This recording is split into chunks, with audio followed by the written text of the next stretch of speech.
And I'd like to thank the Professor Swaminathan to talk about the links between public health and biodiversity and sustainable livelihood in an era of climate change.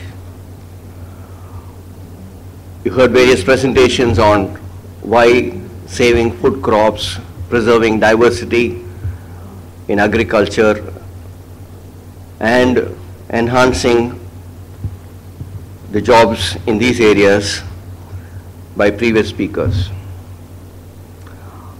In my presentation, I'll try to explore the links between the health sector and the topic of biodiversity and climate change and sustainable livelihoods. If people are to earn their livelihoods, they need to be healthy.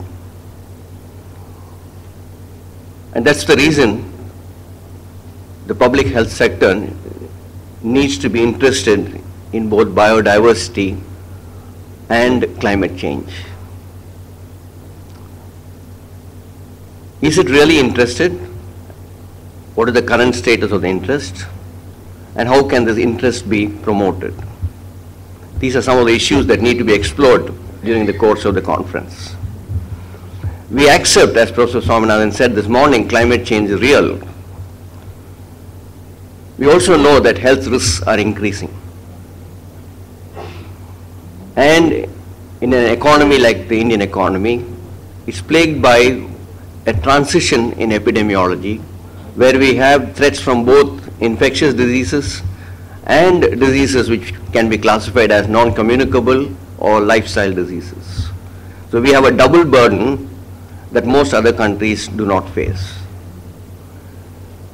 Both the loss of biodiversity and climate change can severely impact and jeopardize our health efforts, especially those aimed at conquering the goals set by the MDG. We must also recognize that health systems traditionally are very slow in reacting. Their ability to build capacity to handle a given situation has a lot of inertia that cannot be overcome unless there is a major emergency. So most often the response is one of crisis, management by crisis, and oftentimes well-planned and well-meant schemes are upset because of other changes.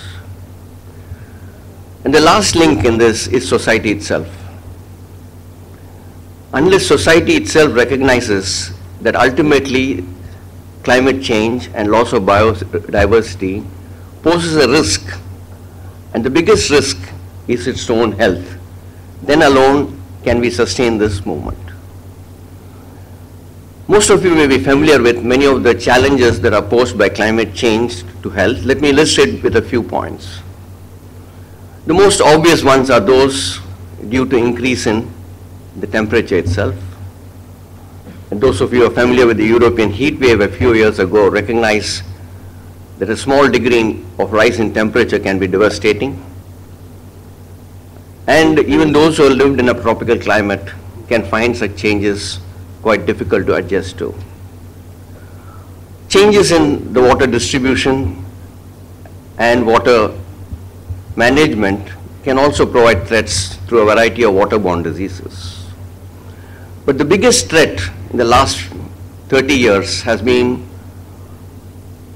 our ability to handle a number of diseases which have been classified as emerging infectious diseases.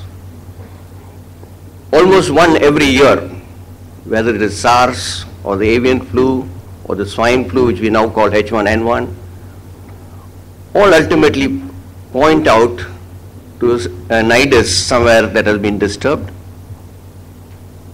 a change that has occurred and which has not been handled properly. Even in the area of respiratory diseases, when we talk of the increasing occurrence of bronchial asthma in developed countries, that could ultimately be traced to either biodiversity loss or change in the climate. This morning you heard of the important links between nutrition, hunger, and disease. In our own institute, we have established such links between tuberculosis and nutrition. Despite having a number of drugs that can handle tuberculosis very well, we also recognize that in disorders where there's a double threat, for example, HIV and tuberculosis, nutrition may play an important role and a supportive role. At the same time, we also saw that the availability of different varieties of diet may play an important role in controlling those lifestyle diseases which are enumerated this morning. The WHO 4 or 5 years ago calculated death and DALYs attributable to climate change and what could be forecast for the year 2030. And these were in the areas of malnutrition, malaria, and diarrheal diseases. And they range from 10 to 25%. Finally, how do we get the health sector more interested? What strategies are required so that they recognize that these developments in the area of climate change and loss of biodiversity, what does it mean to human populations, and how best can these threats be handled by the public health sector? The first, of course, is building awareness. Awareness among the public health personnel that these are not issues that are to be handled by agricultural scientists or botanists or population specialists. These have real impacts on public health. The second is a systematic assessment of the risks posed by climate change and loss of biodiversity. That can come only from studies that marry those techniques that you have described here with conventional epidemiology and molecular biology. Third, having seen the risk posed by a number of emerging diseases, infectious diseases, it is obvious that we need to strengthen our surveillance systems. And these surveillance systems currently are part of public health systems.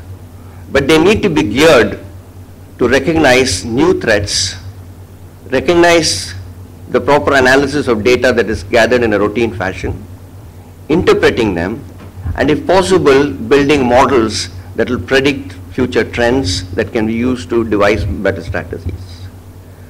And finally, the recognition that population health is the ultimate marker of sustainability is an important concept that needs to be driven into both those who make policy and those who administer public health. Thank you for your attention. Thank you.